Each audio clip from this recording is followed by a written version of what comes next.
Señoras y señores, sean ustedes bienvenidos. Estamos en una videocápsula más para hablar, como siempre, sobre libros. Esta videocápsula la grabamos para nuestra página cultural Solo por la Música. Les saluda Javier Rodríguez Arismendi.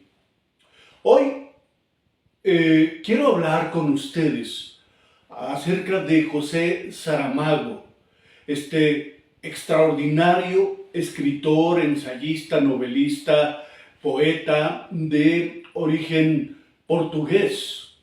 José Saramago fue galardonado con el Premio Nobel de Literatura en 1998 y recibió muchos otros premios literarios a lo largo y ancho del mundo.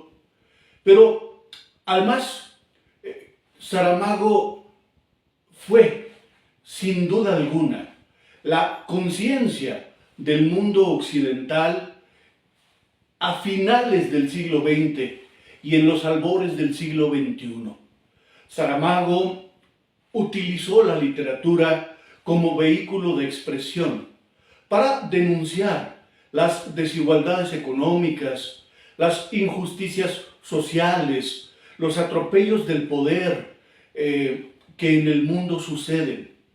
José Saramago fue un escritor portentoso que creó un estilo absolutamente original, propio, una manera de escribir, de comunicar muy suya, pero fue ante todo un escritor de una irrefutable honradez intelectual.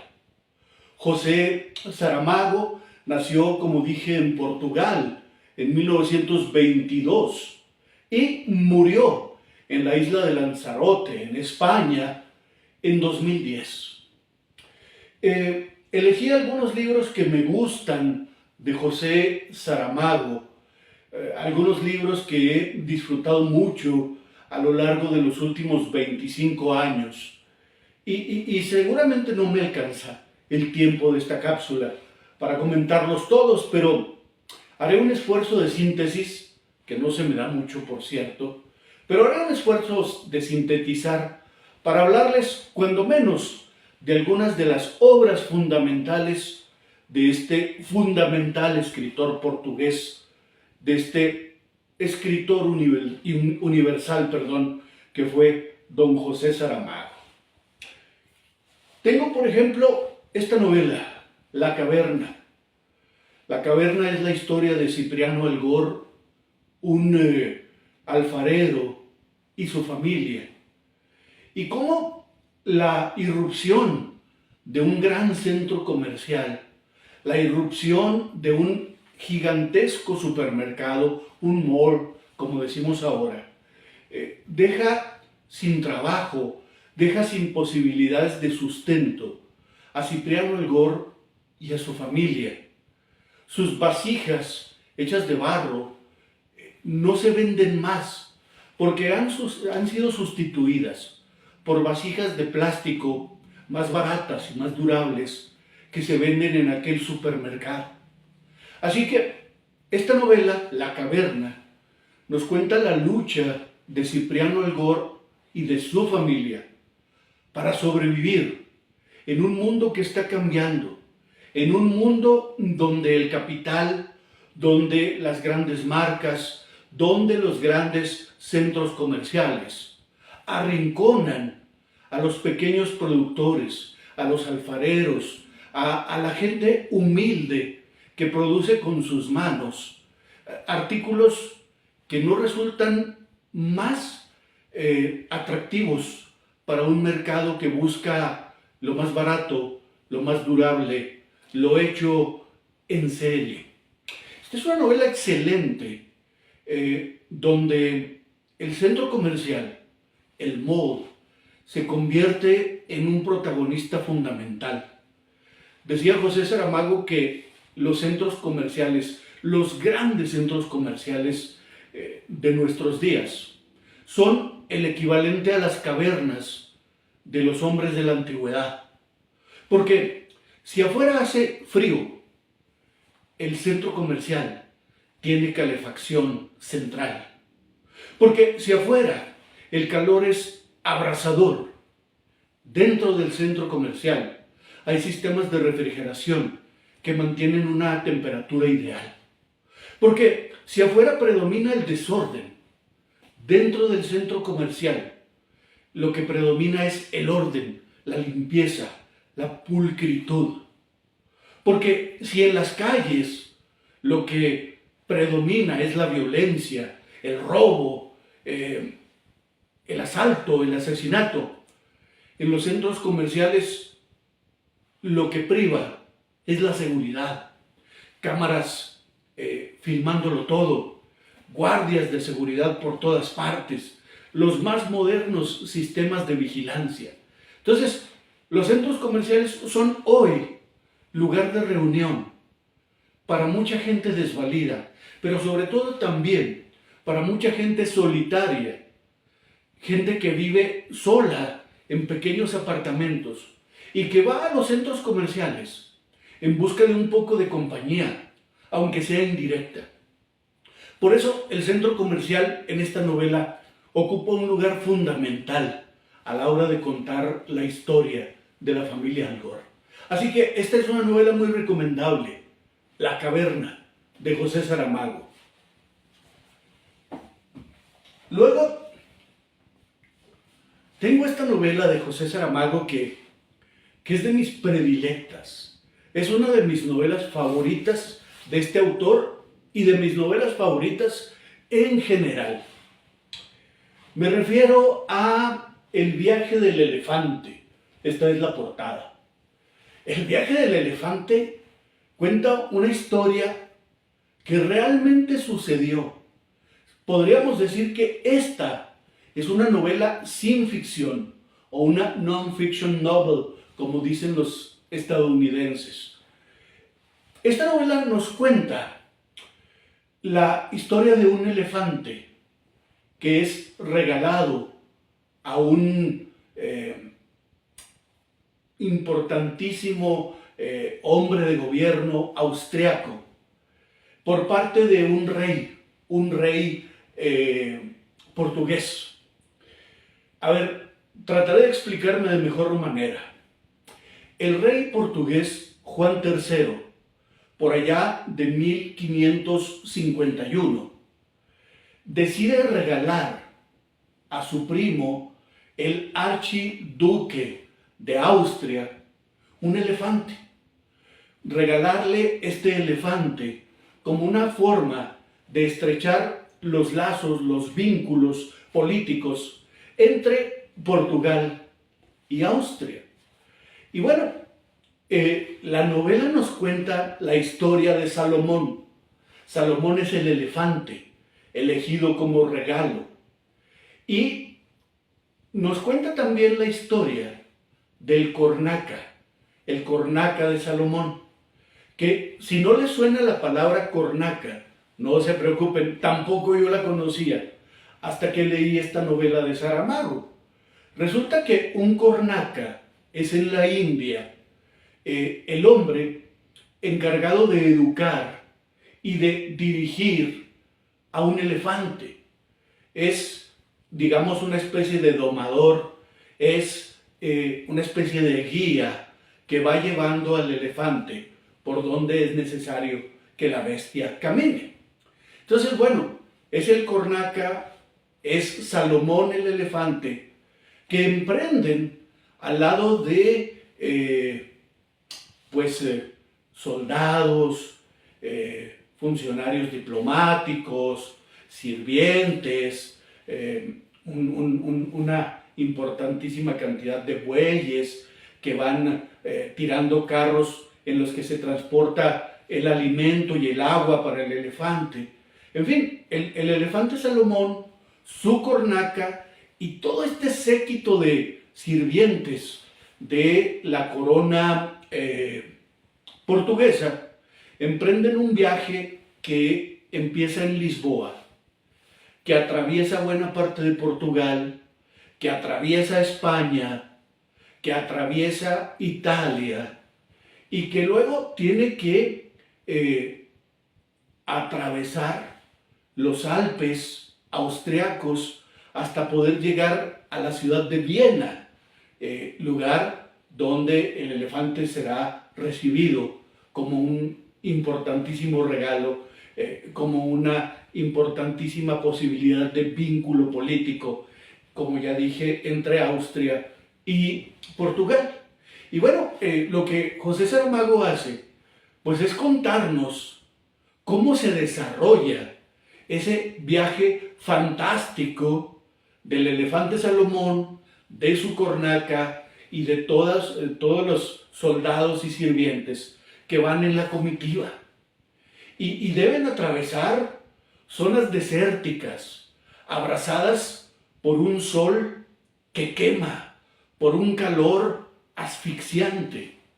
Pero luego deben atravesar también, caminando, desfiladeros impresionantemente peligrosos, lugares donde es muy fácil desbarrancarse y caer a los abismos, en medio de las montañas, en medio de los Alpes, que son montañas tan enormes, que es una cordillera tan impresionante y tan difícil de atravesar. Máxime, como digo, que toda esta comitiva al lado del elefante o en torno al elefante Salomón, pues van a pie. Porque estamos hablando del siglo XVI. Estamos hablando de que no se había inventado el automóvil. Por supuesto, pues no había aviones, no había vehículos para cargar toneladas y toneladas de peso. Entonces, todo se tuvo que hacer a pie.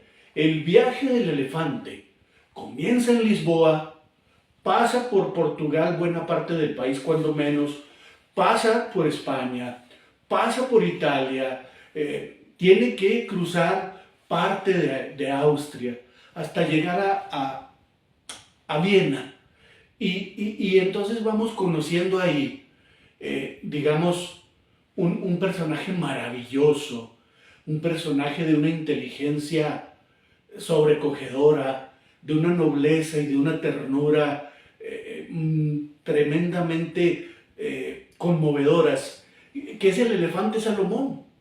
Y luego la relación que Salomón tiene con su cornaca, con su guía, con el hombre que lo baña, que lo cuida, que lo educa, que lo conduce, que lo dirige.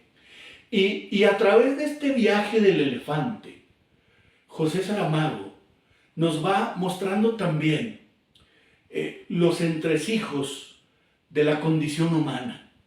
Cómo el verse sometidos a situaciones límite saca de los seres humanos, en momentos determinados, lo mejor que hay en ellos, su nobleza, su capacidad de solidaridad, su resiliencia, su capacidad de resistir los embates del clima, las dificultades de la vida, pero como también esos momentos límite pueden sacar los lados más oscuros, los lados más sórdidos de esa condición humana, donde conviven luces y sombras. Entonces, esta es una novela que a mí me gusta muchísimo, que he leído un par de ocasiones y que se disfruta enormidades por esa manera tan maravillosa en que Saramago describe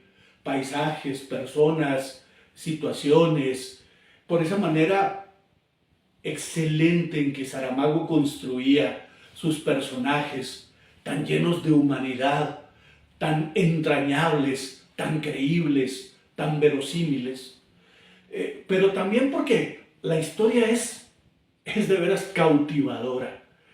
Yo me quedé fascinado con la historia de este elefante y su viaje por varios países, un viaje a pie, doloroso, difícil, pero también fascinante. Entonces, pues esta es otra novela de José Saramago que vale mucho la pena de leerse. El viaje del elefante. Se publicó por primera ocasión en 2008, apenas 2 años antes de la muerte de Saramago. De hecho, Saramago estaba muy enfermo ya.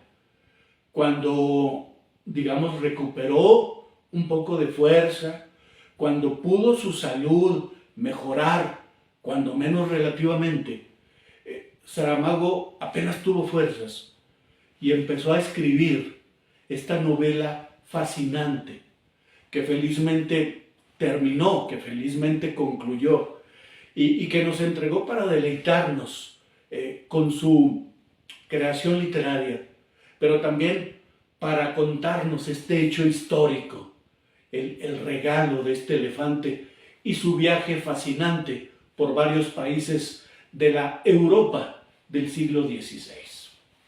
Bueno, tengo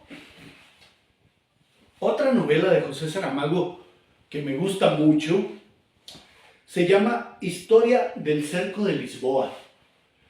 Historia del Cerco de Lisboa es la historia de un corrector de estilo que trabaja para una editorial.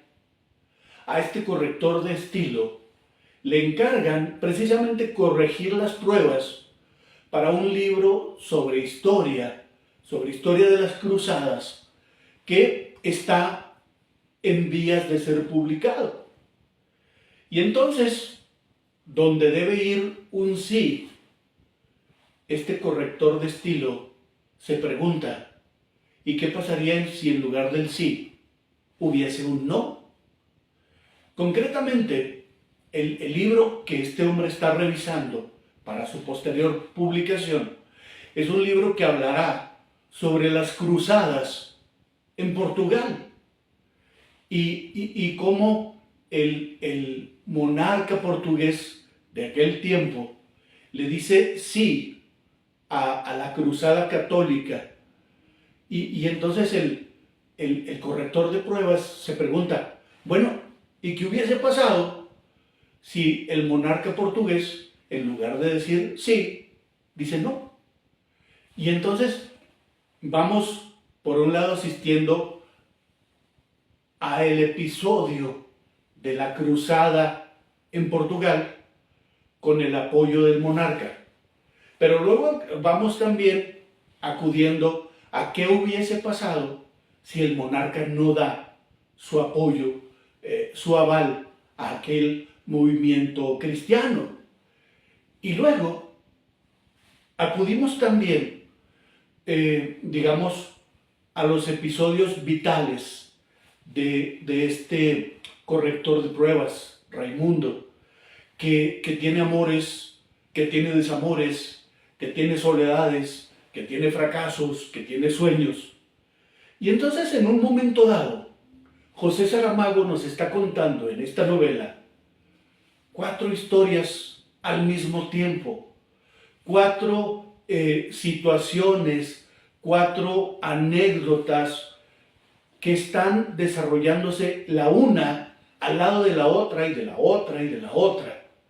Y son 4 posibilidades, digamos, narrativas que están conjugadas maravillosamente en esta novela. Es una de las novelas más complejas de José Saramago, pero también una de las novelas más gozosas de este formidable escritor portugués. Les digo, se llama Historia del Cerco de Lisboa. Luego tengo esta otra novela de José Saramago, se llama El año de la muerte de Ricardo Reis. Yo digo que esta es la novela de los encuentros.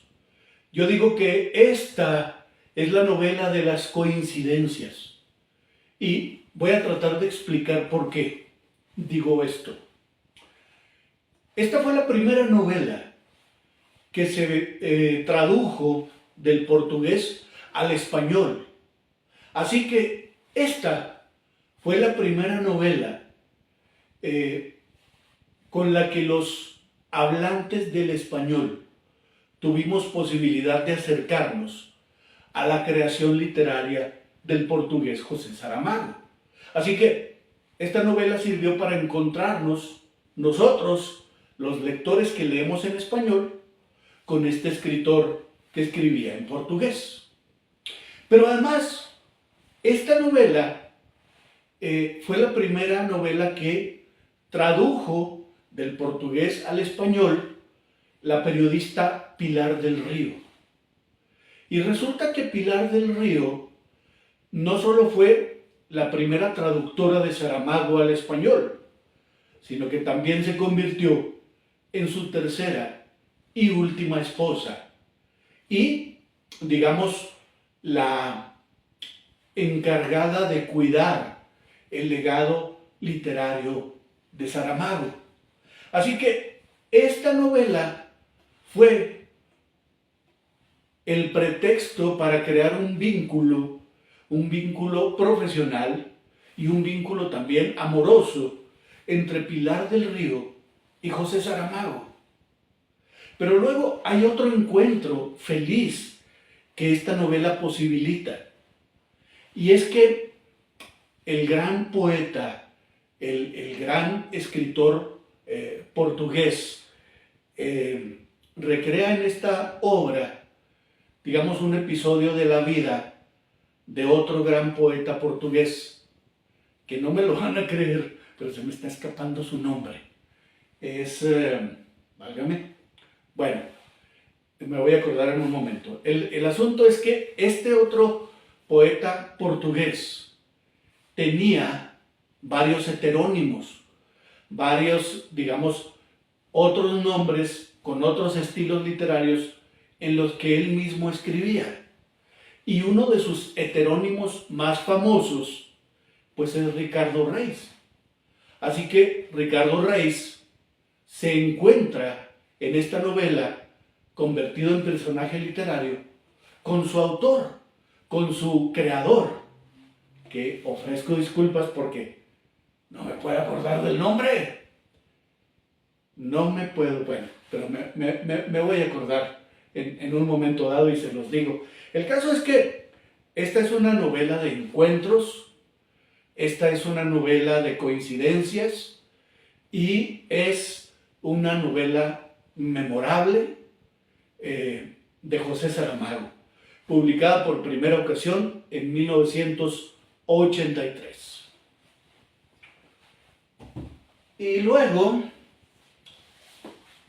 tenemos esta otra novela de José Saramago, Ensayo sobre la ceguera.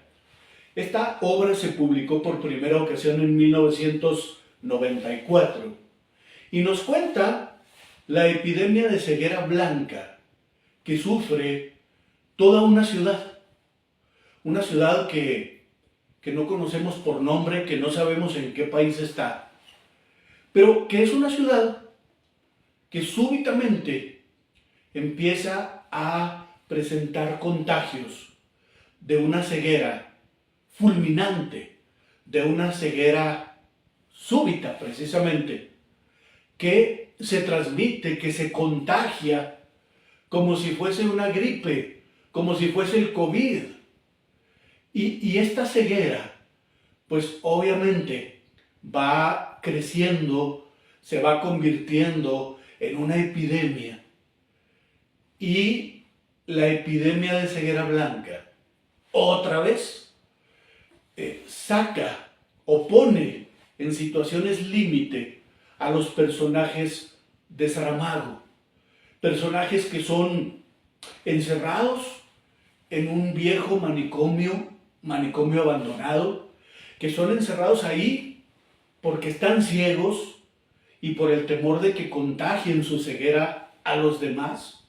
Y son encerrados en aquel manicomio y son vigilados por las tropas, por el ejército, para que ninguno escape a aquel encierro y tratar así de detener la epidemia de ceguera. El tema es que dentro del manicomio, donde son encerrados aquellos ciegos, digamos, empieza a reproducir la sociedad occidental en pequeño. Y entonces hay quien empieza a acaparar los alimentos, hay quien empieza a acaparar el agua, hay quien empieza a acaparar los espacios, y esos acaparadores, por supuesto, se van haciendo del poder, incluso llegan a tener armas de fuego, y aquellos acaparadores empiezan entonces a explotar al resto de los ciegos que están confinados en aquel manicomio abandonado.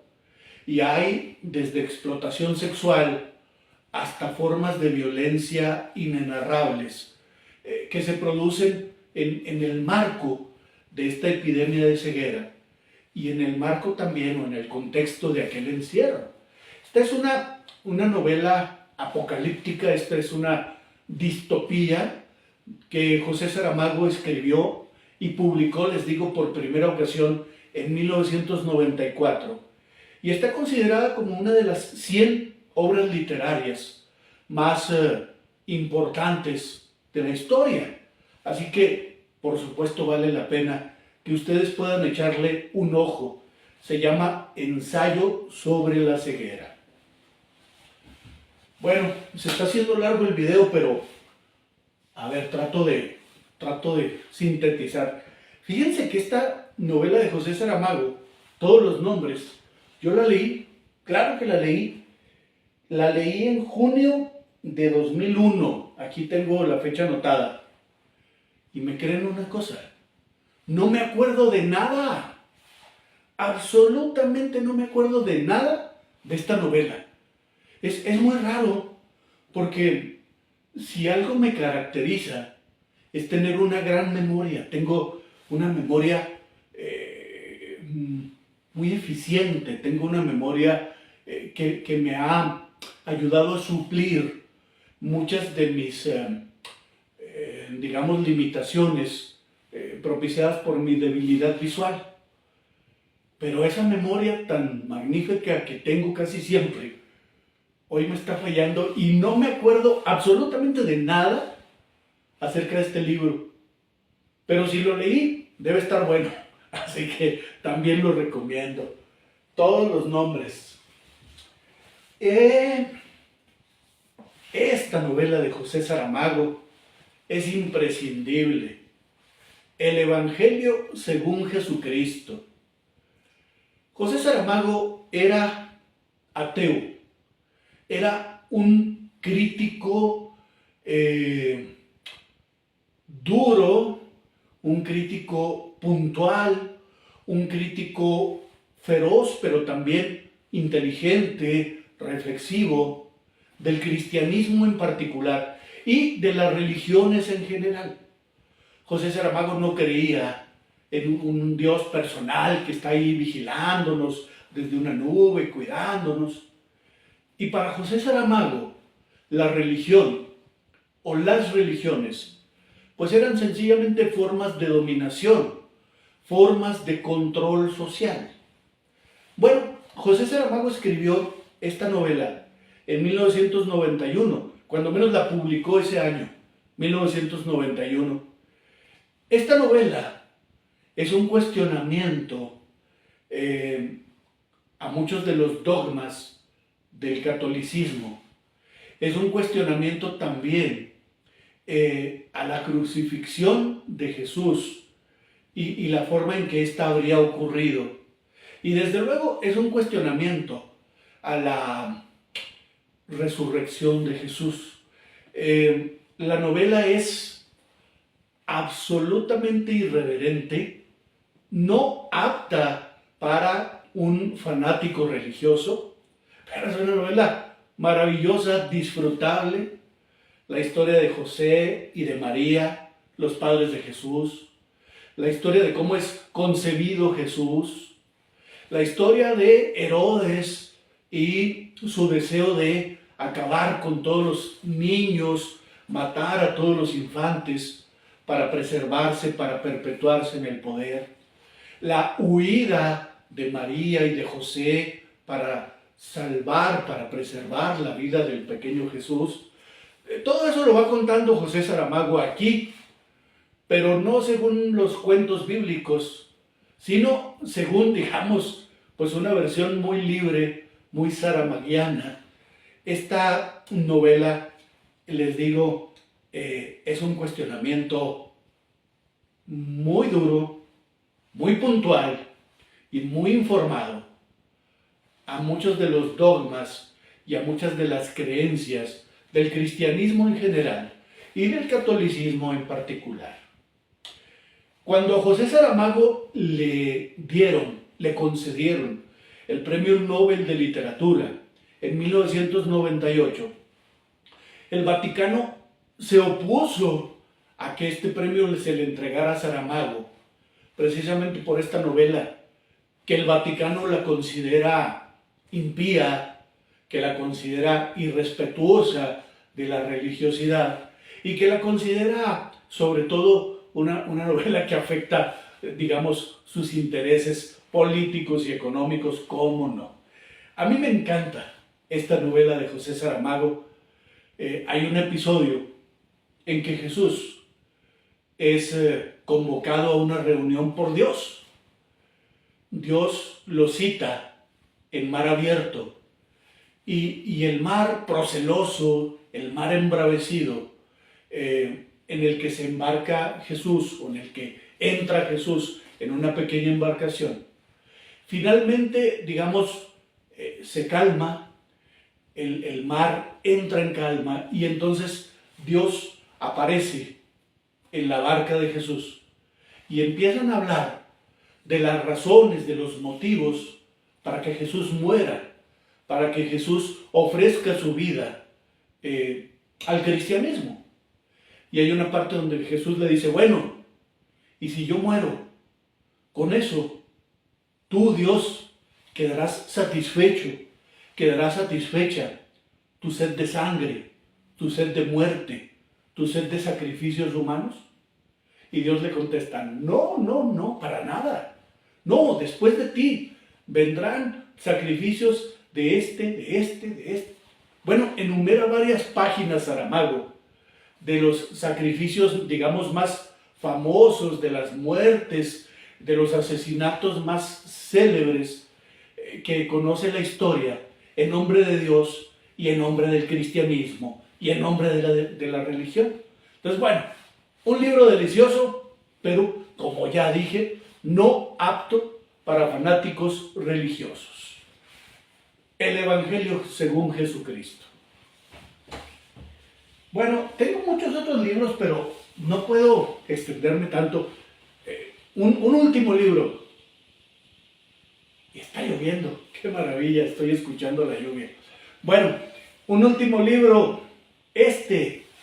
Se llama Las intermitencias de la muerte. Es una historia, otra vez apocalíptica, otra vez una distopía al estilo del maestro José Saramago.